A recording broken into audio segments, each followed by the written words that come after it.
Yo, there's no way I just made that much amount of money. There's no way. This base is actually crazy. Nah. Yo, what's good, guys? In today's video, I'm going to be showing you guys how to make millions with a villager base. I'm going to be showing you guys all the logistics and everything you need to include in your villager base to make millions of dollars each day. Let's not waste any more time, and let's get straight into the video. Also, make sure to subscribe and like. So yeah, the main and hardest part about making a village base that makes millions of dollars each day is gonna be finding an untouched village. So some easy ways you could do this is by doing /RTP when you're in the lobby. And just look around and you just have to be lucky. I'm gonna be honest. You can do /RTP multiple times, so you're not just limited to one time, so you have as many tries to find the untouched villager base. And as you guys may think that this is an easy process, it's definitely not. It took me a long time to find the village base, but it's definitely possible. You just have to try a lot of times. Or another way is you could /RTP and you could just cover a lot of blocks by just running or purling or just any way of movement just to get around the map. Alright, so when you've got your villagers down here in a safe place where you want to make your villager base, the first thing you want to do is you want to get some beds and you want to place them down. For them to breed, you actually need beds. So yeah, so once you do this, right now it's nighttime, so they're going to obviously go to sleep. Alright, now that it's not nighttime and they're not going to sleep, and I can show you how to actually breed them, the 3 foods you want is potatoes, carrots, and bread. So once you've got that, you just want to drop it down, and it should start running to it. So once you've done that, yeah, as you can see, look, got the hearts, but obviously my base is too full, so it's not going to actually breed any baby villagers. It shouldn't be that fast for you guys, but once you drop them the food, you just want to get out and you just want to wait a little bit. But anyways, once you get your villagers bred and you have a lot of villagers, and you repeat this step a lot of times, you want to give them jobs and you want to get all the books that you desire. So over here we got impaling. So I have, like, I guess sections in mine, like trident stuff over here. More trident stuff. We got some armor stuff, feather falling. Over here we got protection 5, silk touch. Now obviously once you go upstairs, we got mending, just the usual, you know, knockback, some sword stuff over here. I'm breaking and stuff. Sweeping edge. So yeah, you want to do all that. You want to set up all your villagers. I'm pretty sure the max you can have is 20. And the most important part about this is, as you see over here, to get the books you need emeralds, right? So you're gonna need an emerald source. And in my opinion, the best source of emeralds is gonna be these guys right here. You're gonna want to buy stone cutters and you want to give the villagers the job of masons. So basically, masons are very useful because for 10 clay balls, you can get 1 emerald. I'm pretty sure it doesn't start off at 10, but obviously as you level them up, it's gonna get down to 10, and it's pretty fucking OP. So yeah, as you see over here, you can see that there was masons right here. I didn't show, but there's like at least 8 masons down here, including up and down, so that's a good amount. And just to show you guys how easy it is to acquire this much clay, you just gotta RTP into a good place with a body of water, and as you see right here, there's clay, and get a good shovel, and look how easy it is to mine. And you also notice that you don't just get 1 piece for 1 clay, you get 4 pieces, which is very, very helpful. So if you mine for a good amount of time, maybe like 10-20 minutes, I feel like you get like well over like 10 stacks of clay. Another thing you could do is you could do orders for clay. And typically clay is around $21, around $20, $17 maybe. So yeah, let me just show you how fast I could do this, how fast I get completed. So if we just do $21, maybe 22, just so we can complete it fast. With like 100, boom, 2K. So if you want to do a large order, it's only 22K for 1,000, which I think is very good. So yeah, let's just order 1K and let's just see how fast it will take just to get some of it completed. And just like that, after like 4 minutes, my clay order has been complete. So yeah, whether or not if you got clay from orders or you mined it, you want to get all your clay into your inventory. You want to head over to the masons and you want to start trading in all your clay for some emeralds. So this is why I told you having a lot is very helpful, because villagers run out of trades. So once you do too much trading on one single villager, they'll run out of trades and you'll have to go to a new one. So having a lot is very useful. After I've completed all my trades with all my clay from the order and the little bit of mining I did, I got around 2 stacks of emeralds. So from the orders perspective, 22K for almost 2 stacks of emeralds is very, very good. So the second main part about this village base is this right over here. The reason I have this is to zombify the villagers to get the cheapest amount of price for every villager. So I'll show you guys an example. So if you guys want to, you guys can build this contraption that I made. Right here is a railroad that connects the zombie to all the villagers. So what you want to do is you want to lead a railroad all around the whole villager base if you take the design of my village base, you can do this right here. So there's a little opening right here so the villager can get hit by the zombie. So in my case, I already have a lot of the villagers zombified and healed. So I already have 1 emerald for all of my trades. I'll try to find one that's not zombified just for the video's purpose. So all the top 4 ones have already been zombified and healed by me. So I'm going to check down here and see which ones haven't been. Right here, protection 5, 51 emeralds. If you think about it, that's crazy, you know. That's almost just for 50 emeralds, and that's a lot. So what you want to do right here is you want to come over here to the zombie. You want to switch this lever so it comes down here. And if you do this right here, you can add redstone torches right next to the railroad that's right next to the villagers. In this case, the redstone is going to be right here. So you want to break this one, and it's going to stop right here. The villager went down here, and he should end up, yep, right here. So right here we see the villager. Remember, 51 emeralds and 1 book for prop 4. So then you just want to leave it and just come back upstairs and just wait until the villager gets zombified by the zombie. Another cool addition you could add that I added to my base is over here. We have like a little secret room behind this painting, and it's a nice little XP room. And you could do an XP blaster, which is just basically a redstone machine with dispensers that if you just put a little button, it should blast all XP, which is way more efficient than what I have right here. A chest full of bottles of XP. So yeah, I really do recommend you guys look into XP blasters, which would be very helpful and very efficient. So let's go check on the villager.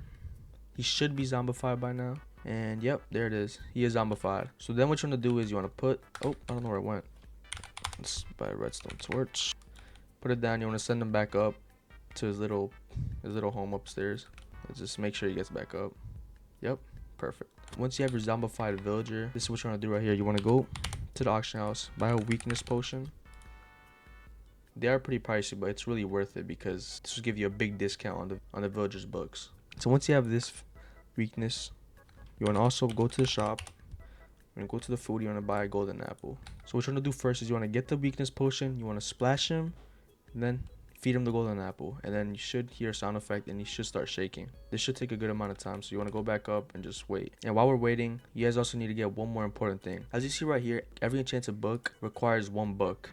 So as you see here, some of the librarians actually offer you, so that's very necessary for this because you need a book. And buying books from the auction house is, you know, can't find them first of all, and the bookshelves are pretty darn expensive, you know. So with the emeralds that you have, you want to come over here to any of your librarians. You want to buy some bookshelves. So if you guys don't know, bookshelves actually give you 3 books just from breaking them. So just from 20 emeralds, I think 20 emeralds, you get 15 books. And that's way better than just buying them off the auction house, you know, for 15k, which would be like around 100k, 90k. So now you're set to buy all the enchanted books because you have the books and you have the emeralds. So now we just have to wait until the villager gets healed, and I can show you guys how helpful it is to have this contraption in your villager base. Also, one addition I did add to mine as well is this little sign right here that says "Don't raid, let's just work together." Because, you know, villager bases are very, very valuable in Donut SMP. So, you know, if you get raided, you want to make sure that no one raids it and destroys it, because they could also use it for free money. And yeah, I just have little signs around here just to indicate that, you know, like this base, if you find it, it's free to use, man. You know, they don't destroy it, bro. Also, another cool addition that you guys should have, whether it's this or not, is to have a lot of anvils, because, you know, with the books and the tools, you need obviously in the anvil with the enchanted book, so you could put the enchants on there. So you want to have a lot of anvils around. So yeah, as you can see, I just made a cool little design of a smiley face on the floor made out of anvils. Obviously, you don't have to do this, but just make sure you have a lot of anvils around. And nice, look at that. Our villager is nice and he's back to normal. So now let's do the big grand reveal of the price he's gonna give us for protection 5. 26 emeralds. You see that? The prices got cut down in half. That's great, bro. Because for 51, you could have got 1 book, but now you can get 2 books. You know, protection 5 is a very, very sought after book, as you can see right here. 35k, you know. So yeah, now that I showed you guys that method and why the zombie is very helpful, and lower enchants like mending, which are only usually, let me see, they're usually only 9 emeralds. Once you zombify them and heal them, you can get it for 1 emerald. Right here, you can get it for 1 emerald. So yeah, that's just one example of the price that you get for zombifying and healing a villager. But honestly, it's not the greatest example because 26 is still a lot. So I really wouldn't recommend doing it on protection 5 unless you really want to make armor. 26 is still a great deal. It's better than 51, you know. But like as you can see over here, efficiency 5 would be 1 book just from zombifying and healing the villagers. So some enchants are better than others. So I really recommend you doing it to all your villagers in your villager base. So for this example, I'm just gonna show you guys a pickaxe I'm gonna make. So right here, 1 emerald, 1 book for efficiency 5. Head upstairs to get the rest of the enchants. And yeah, right here we have fortune 3 for 1 book and 1 emerald.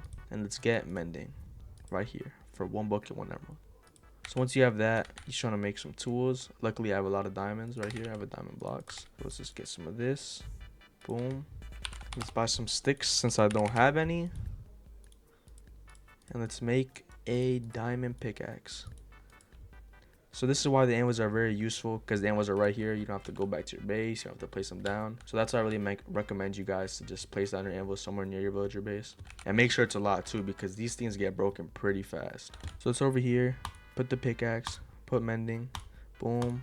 Put fortune 3. Boom. Efficiency 5. Boom. Look at that. Fortune 3, efficiency 5, and mending. And also, let's just add this right quick. Let's add an unbreaking book. It's 1 book and 1 emerald. Boom, boom. Oh, wrong way. 10 levels. That's fine because you have an XP room right here. That's what I'm telling you guys. It's very useful. You also don't have to buy more enchanting bottles. It's right here in this room. Boom. Get to level 10 and let's add this unbreaking 3 book. And look at that. We have a diamond pickaxe worth 15k on sale, and you already know how much is gonna go on the auction house. It's gonna go for a lot. Let's just check right quick. Efficiency 5.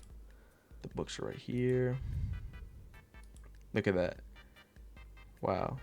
Fortune 3, efficiency 5, unbreaking 3, mending 190k. Just for this video's purpose, let's just sell it very fast. Let's put it up for 160k. Let's just wait until it sells.